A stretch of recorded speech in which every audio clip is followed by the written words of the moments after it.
ഉദ്ഘാടനം ചെയ്ത് കഴിഞ്ഞ് ഇവിടെ സാലോണൊക്കെ കണ്ടു വേറെ ലെവലായിട്ടുണ്ട്. എനിക്ക് തോന്നുന്നു നമ്മള് എറണാകുളത്ത് പോലും ഇത്രയും ഒരു സാലോൺ ഉണ്ടെന്ന് എനിക്ക് തോന്നുന്നില്ല. അത്രയും പ്ലസ്സായിട്ട് ഇന്റീരിയർ ചെയ്തിട്ടുണ്ട്. ഇവിടുത്തെ ഫെസിലിറ്റീസും അങ്ങനെ തന്നെയാണ്. യൂണിസെക്സ് ആണ്, എല്ലാവർക്കും ധൈര്യമായിട്ട് വരാം. എല്ലാത്തരം ട്രീറ്റ്മെന്റ്സും മേക്കപ്പ് ആയാലും വെഡിങ് മേക്കപ്പ് ആയാലും എല്ലാം അവൈലബിൾ ആണ്. എല്ലാ ഫെസിലിറ്റീസും പ്രൊവൈഡ് ചെയ്യുന്നുണ്ട്. മാക്സിമം ഇതെല്ലാം എനിക്ക് ഈ ഒരു ഇനോഗ്രൽ ഫംഗ്ഷൻ പ്രമാണിച്ച് ചിലപ്പോൾ നല്ല ഡിസ്കൗണ്ട്സിലായിരിക്കും അല്ലേ? യൂഷ്വലി പ്രതീക്ഷിക്കാം. അപ്പം എല്ലാവരുടെ ആശംസകളും അത് മാത്രമല്ല ഒരു സ്പെഷ്യൽ അനൗൺസ്മെന്റ് ഉണ്ട്. ആക്ച്വലി ഇതിന്റെ ഫസ്റ്റ് സാലോൺ ഉദ്ഘാടനം ചെയ്ത ഹണി റോസ് ആണ്, കൊട്ടാരക്കരയിലായിരുന്നു. ഒരു വർഷം ഇപ്പം നമ്മുടെ തിരുവല്ലയിലെ രണ്ടാമത്തത് ഉദ്ഘാടനം ചെയ്തു, കറക്റ്റ് ഒരു വർഷത്തില്.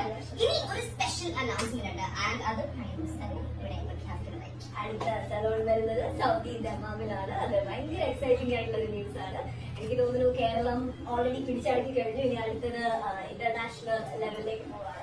അപ്പൊ എല്ലാവിധ ആശംസകളും നേരുന്നു. ഇത് വിജയമായി മാറ്റം. ഇനിയും അടുത്ത അപ്ഡേറ്റുകളിലൊക്കെ നമ്മളെ വിളിക്കും എന്ന് നമ്മൾ വിചാരിക്കുന്നു, പ്രാർത്ഥിക്കുന്നു. Thank you.